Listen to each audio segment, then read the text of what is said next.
Hello friend, Radhe Radhe, जुहार, जय माँ समले। तो यहाँ देखो मुझे यहाँ अच्छे किचन रे आटा बनी मुई गाजर हलवा। आज आई दोपहर कि नहीं मुझे गाजर काटी कुरी नहीं ग्राइंडिंग ग्राइंडिंग कला गाजर हलवा यहाँ।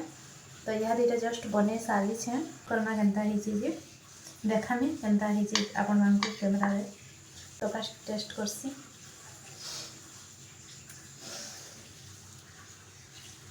बहुत बढ़िया बनी आना ग्राइंडिंग कर थे बन देखिए कुरले तो भल हेसी बाकी कुरबार कि नहीं हेतकी मोर पाखे टाइम भी नहीं और मोर हाथ बहुत दरद होता हेतकी मैं ग्राइंडिंग यहाँ कुरी नहीं पाई थी कम होते तो हो जासी बाकी बेसी कर नहीं हुए आटा के देखो यहाँ देखो बहुत बढ़िया लगुच।